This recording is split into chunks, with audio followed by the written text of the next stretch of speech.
একটা সময় আমরা চাঁদের বুকে পা রেখেছিলাম। আর এখন স্বপ্ন দেখছি আরও দূরে যাওয়ার, মঙ্গলে গিয়ে মানব বসতি গড়ার। কিন্তু এটা কি সত্যিই সম্ভব, নাকি শুধুই বিজ্ঞানের কল্পকাহিনী? মঙ্গল সৌরজগতের চতুর্থ গ্রহ। এর লালচে রঙের জন্য একে রেড প্ল্যানেট বলা হয়।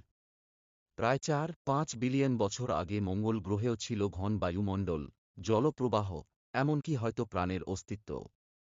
কিন্তু সময়ের সঙ্গে সঙ্গে সব হারিয়ে গেছে। এখন এটি ধূলিকণায় ঢাকা এক শীতল মরুভূমি। তবুও বিজ্ঞানীরা এখানে প্রাণের সম্ভাবনা খুঁজে চলেছেন। প্রশ্ন আসে, কেন মঙ্গল?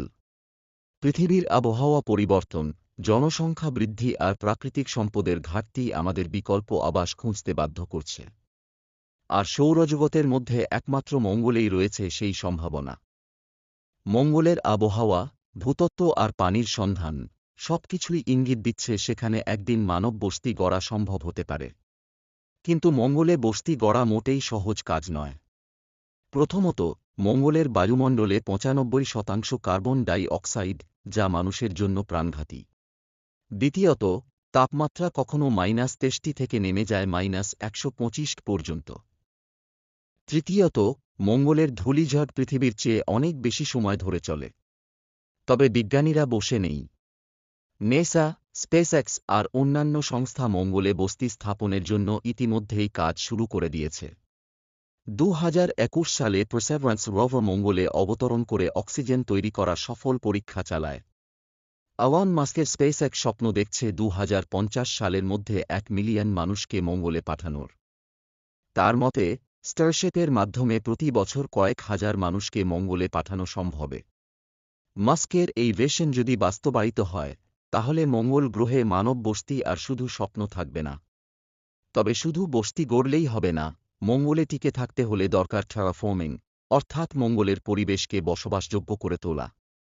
বিজ্ঞানীরা ভাবছেন, গ্রিনহাউস গ্যাস ব্যবহার করে মঙ্গলের উষ্ণতা বাড়ানো, বরফ গলিয়ে পানি তৈরি করা এবং অক্সিজেন তৈরি করার উপায় বের করতে হবে। তবে এই প্রক্রিয়া কয়েক শতাব্দী সময় নিতে পারে। তাহলে মঙ্গলে বসতি কি সত্যিই বাস্তব হতে পারে? উত্তরটা হয়তো এত সহজ নয়। যদিও প্রযুক্তি দ্রুত এগিয়ে চলেছে, তবু সামনে অনেক চ্যালেঞ্জ রয়েছে। তবে হ্যাঁ, স্বপ্ন দেখাটা ভুল নয়। মানুষ চাঁদে পা রেখেছে, হয়তো একদিন মঙ্গলের বুকে আমাদের ভবিষ্যৎ প্রজন্ম বসতি গড়বেই। মঙ্গলে বসতি আজ হয়তো স্বপ্ন, কিন্তু আগামীকাল হয়তো এটাই হবে মানবজাতির নতুন ইতিহাস। তুমি কি প্রস্তুত সেই দিনের জন্য? ভিডিওটা ভালো লাগলে লাইক, শেয়ার আর সাবস্ক্রাইব করতে ভুলো না। মঙ্গলের ভবিষ্যৎ নিয়ে তোমার মতামত কমেন্ট করে জানাও। দেখা হবে পরের ভিডিওতে।